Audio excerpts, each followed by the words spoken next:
Right.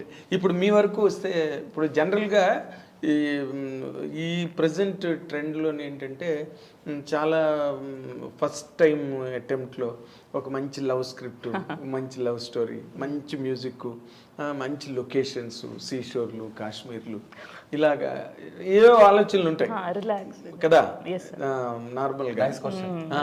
But మీరు తీసుకున్న ప్లేనే వళ్ళరి అంటే వెపన్ బ్రహ్మాస్త్రం లాగా వేసి మళ్ళీ వెనక్కి వచ్చేస్తుంది, బూమెరాంగ్ లాగా. అసలు ఇలాంటి స్క్రిప్ట్ సెలెక్ట్ చేసుకోవడానికి వాట్ ఈస్ యువర్ ఇన్స్పిరేషన్ అండి? వన్ థింగ్, నాకు రైటింగ్ అండ్ బుక్ రీడింగ్ చాలా అడిక్షన్ ఉందండి. I read a lot. But that is not the reason. నేను చిన్నప్పటి నుంచే గోస్ట్ అంటే చాలా భయపడేది. సో అది ఓవర్కమ్ చేయాలి అంటే మనం ఒక దయ్యం ఫిల్మ్ ఏదంతా చూసి మనం ఇమాజిన్ చేసుకుంటామో అదంతా ఇంకొకరికి మనం కన్వే చేస్తే ఆ భయం కొంచెం బాగుండేది, ఎంటర్టైనింగ్ అయిపోతుంది అనేది first thought which I wanted to right. But horror ఎందుకు నేను ఫస్ట్ స్క్రిప్ట్గా స్టార్ట్ చేశాను అంటే, if I can make this, I can make any kind of films అని ఒక ఛాలెంజ్ నేనే పట్టుకున్నా. రొమాన్స్ అంటే ఇట్స్ లైక్ డూయింగ్ ఒక ఎల్కేజీ యూకేజీ. అవునండి, హారర్ సార్. ఓకే, వాళ్ళ గురుగారు హారర్ చేయడానికి చాలా సార్లు ట్రై చేసి చాలా సార్లు ఫెయిల్ అయిపోయారు. రామ్ గోపాల్ వర్మ చేయకముందు రాత్రి సినిమా చేశారు. అదే అంటే ఆయన నేను దెయ్యం సినిమా ప్రెస్ మీట్ ఉన్నప్పుడు నేను అడిగా, అసలు మనకి అసలు దెయ్యం సినిమాలు ఆడవు ఇక్కడ, ఎప్పుడు ఫెయిల్ అయ్యాయి. జగన్మోహన్ ఆడింది కదా అప్పట్లో. జగన్మోహన్ అది ఆయన మన ఎవరు విఠలాచారి గారి తాలూకా ఆ ఇంపాక్ట్ ఆడిటోరియంస్ మీద ఇంకా ఉన్న రోజులు అవి. అంటే చిన్న ఫోక్ లో టచ్ అవన్నీ వాటి వల్ల ఆడాయి ఆ సినిమా ఆడింది జగన్మోహన్ ఆడడానికి. And more so Jayamalini comedy కాళ్ళు తీసుకెళ్లి పొయ్యిలో పెట్టేసి అదే మన పేదరాశి పెద్దమ్మ కథలు లాంటి స్టోరీ అది. బట్ వర్మ గారు మాత్రం ఈ could never make a success. ఇది హారర్ మీద తీశారు ఆయన చాలా డేరింగ్ గా, డెలిబరేట్ గా. ఒకసారి పోతే ఎందుకు పోయిందో మళ్ళీ తీస్తానని. యాక్చువల్లీ ఆయన ఫస్ట్ ఫిలిం రాత్రి అన్నపూర్ణలో చెప్పింది, నాగార్జున వాళ్ళ అన్నపూర్ణ వాళ్ళకి చెప్పింది రాత్రి. అవును కదా. తర్వాత నాగార్జున ఎందుకు ఇది తర్వాత ఏదైనా వేరే చెప్పొచ్చు కదా అంటే మళ్ళీ శివ చెప్పారు. ఓకే, రాత్రి కదా చెప్పింది. నాగార్జున గారు వద్దన్నారని అయిపోయింది. Okay okay. బట్ ఆయన మాత్రం పట్టు విధులను విక్రమార్కుడిలాగా తిరిగి బేతాళుడు చెట్టెక్కిడని టైప్ లో. అంటే మోర్ డైరెక్టోరియల్ కి అవకాశం, మ్యూజిక్, ఎఫెక్ట్స్, బ్లాకింగ్, ఆ షార్ట్ పెట్టడమే డిఫరెంట్ గా పెట్టాలి కదా. ఒక సైకలాజికల్ ఆస్పెక్ట్ గా పెట్టాలి, మూమెంట్, ట్రాలీ షాట్స్ అని. అది వేరే రెగ్యులర్ సినిమా చేసినట్టు పెట్టడానికి లేదు. మోర్ డైరెక్టర్ వర్క్ ఎక్కువ ఉంటుంది. ఎగ్జాక్ట్లీ. కానీ నేను ఇంకో క్వశ్చన్ ఇక్కడ, అంటే నా మైండ్లో ఉన్న ఆలోచన, కొంతమందిని చూస్తే కొన్ని ఆలోచనలు వస్తుంటాయి. నేను ఎప్పుడైనా నీ గురించి ఆలోచించుకున్నప్పుడు, why this Uttej did not become a director regular ఇప్పుడు? ఎందుకంటే నీకు తెలియని క్రాఫ్ట్ ఏముంది సినిమా ఇండస్ట్రీలో?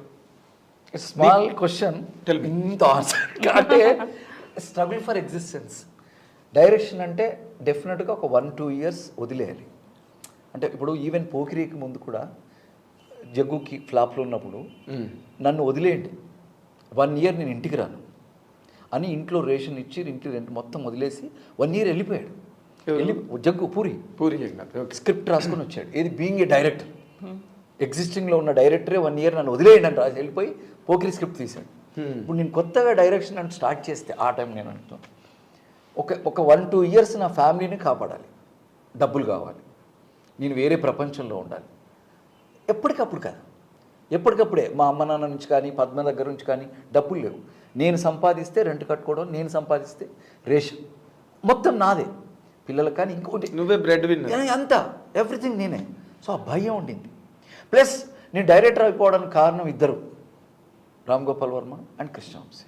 ఎలాగా అవడానికి కారణం ఎవరి పేరు చెప్తారు కానీ నువ్వు అవ్వకపోవడం అంటే మంచి డైరెక్టర్స్ ఉన్నారు ఇండస్ట్రీ ఉన్నప్పుడు, పెద్ద పెద్ద హిట్లు ఇచ్చినప్పుడు. ఇప్పుడు నిన్నే పెళ్ళాడతాలో తబ్బుకి నాగార్జునకి ఒక గొడవ అవుతుంది. ఇద్దరు బంధువులే, మేనత్త కూతురు అంతే కదా. అవును, 2 ఫ్యామిలీస్ విడిపోయింది. నాగార్జున ఇంటికి వచ్చాక తబ్బుని తీసుకెళ్ళిపోయారా, మహాలక్ష్మిని తీసుకెళ్ళిపోయారు. కట్ చేస్తే కాచిగూడ రైల్వే స్టేషన్ దగ్గర అమ్మాయిని లాక్కెళ్తూ ఉంటారు. ఇప్పుడు ఏ డైరెక్టర్ అయినా నార్మల్ డైరెక్టర్ అయినా ఒక టాప్ యాంగిల్లో ఒక జీప్ సప్ మన వచ్చి స్టేషన్లో ఆగుద్ది, లేదా లో యాంగిల్లో పెడితే ఒక జీప్ వచ్చి ఆగుద్ది నాగార్జున, లేదా వాక్యూమ్ గ్రిప్ టైర్ దగ్గర పెడితే దాంతోపాటు స్పీడ్గా కాచిగూడ స్టేషన్కి వెళ్ళి ఆగుతుంది, లేదా ఆ టువర్డ్స్ జీప్ జూమ్, ఇలా ఒక బోల్డ్ ఉంటాయి, ఎన్నైనా పెట్టొచ్చు ఆ ఎమోషన్ని బట్టి. వంశీ ఏం చేశాడంటే ఇలా కాచిగూడ రైల్వే స్టేషన్ పిల్లర్ ఉంటే పిల్లర్ కవర్ చేసి ఇలా తిప్పి కెమెరాని పెట్టి ఇలా పెడితే నాగార్జున వస్తున్నాడు. ఇట్లా తిప్పి పెట్టాడు అనుకున్నాను. ఒక టీ బ్రేక్లో అన్నయ్య ఇలా పెట్టారేంటి అన్న. అంటే నాగార్జున మైండ్ అలా ఉందిరా, వాడికి అర్థం కావట్లేదు. మా ఇంట్లో బంధువులు అంటారు, నా మరదలు అంటారు, నీ ఇద్దరు పెళ్లి చేసుకున్నాను తప్పేంటి, వాళ్ళు ఎప్పుడో గొడవ పడితే మాకు ఇప్పుడేంటి, 15 ఏళ్ల క్రితం గొడవ పడితే ఇప్పుడు మాకు సంబంధం ఏంటి. సో ఈ స్టేట్ వేవరింగ్లో ఉన్నాడు, అందుకు ఇలా ఉంది ఇలా. అది ప్రేక్షకులకు అర్థమైందా కాదా తర్వాత, అమ్మ డైరెక్షన్ అంటే ఇదా, ఇంత అర్థం కావాలా.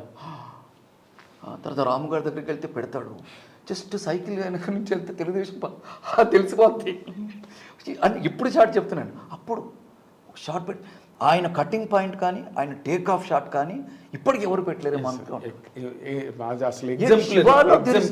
First film there is no editing, only trimming. Only trimming, editing లేదు. 13,000 ఫీట్ సినిమాకి మాక్సిమం 16,000 17,000. అయితే వాళ్ళ నాన్నగారికి ఏం పని చెప్పలేదు ఈయన. ఎవరికి కృష్ణారి గారు సౌండ్ ఇంజనీర్. సో అంత ఇది. సో వాళ్ళని చూసి భయపడి నువ్వు డైరెక్షన్ ఎంతో నేర్చుకో. ఇట్స్ అ ప్రాసెస్ అని లేటర్గా అర్థమైంది. ఓహో డైరెక్షన్ అనేది ప్రాసెస్, ఇవాళ తప్పు చేస్తాం, అది రేపు చేయం కదా, తర్వాత ఎల్లుండి ప్రాపర్గా పెడతాం కదా షార్ట్ అన్నది నాకు ఇప్పుడు ఒక 10 years 5 years బ్యాక్ అర్థమైంది.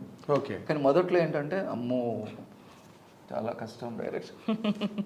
కానీ but this industry has really missed a merited director. వీళ్ళ భయాలు ఈ అన్ని అదే నువ్వు చెప్పిన మధ్యతరగతి కష్టాలు ఉంటాయి కదా, అది కొంత. అమ్మ మంచం మీద ఉంది, నాన్న జైల్లో ఉన్నాడు, తమ్ముడు రోడ్ల మీద ఉన్నాడు, చెల్లికి పెళ్లి కాలేదు, ఈ సినిమా కష్టాలు ఇవి నిన్ను మొత్తం టోటల్గా. అయితే చాలా మంచి డైరెక్టర్ అయ్యేవాడిని, లేదా ఓన్లీ డైలాగ్ బోర్డు పెట్టుకున్నా కూడా దాదాపు 2 crores రైటర్ అయ్యేవాడిని. ఎందుకంటే బికాస్ నేను చదివిన పొయిటరీ కానీ, మరి అదే నేను ధైర్యం కోసం అంటే ఒక్కటి ఏ రోజు కూడా నేను ఈ ఆర్ట్ క్రాఫ్ట్కి దూరంగా ఉండాల, ఇందులోనే బ్రతికా, ఇందులోనే ఉన్నా. ఫిల్మ్ ఇన్స్టిట్యూట్ కానివ్వండి, డబ్బింగ్ కానివ్వండి, సినిమా కానివ్వండి, నాటకం కానివ్వండి, స్టేజ్, ఎనీథింగ్ ఐఎమ్ డూయింగ్. అన్నాను నువ్వు దేన్ని మిస్ అవ్వకుండా అన్నిటినీ ఎంజాయ్ చేస్తూ. ఐ ఎంజాయ్, నాకు కంప్లైంట్ లేదు, రిగ్రెట్స్ లేవు. నువ్వు ఎప్పుడు యాడ్స్కి వర్క్ చేశాను. అవును, నవరత్న యాడ్, థమ్స్అప్ యాడ్ చేస్తా ఉంటే Prahlad Kakkar is a great ad director. ఆయన నన్ను ఈ కుర్రాడిని నాతో పంపిస్తారా చిరంజీవి గారు అని ఆయన అడిగితే, అయ్యో వాడు ఇక్కడ యాక్టర్, వాడు నాకు హెల్పింగ్ కోసం వచ్చాడు. So it's really great things. చెప్పుకోవడానికి నీకు 1,00,000 ఉన్నాయి, మంచి లారెల్స్ ఉన్నాయి, మంచి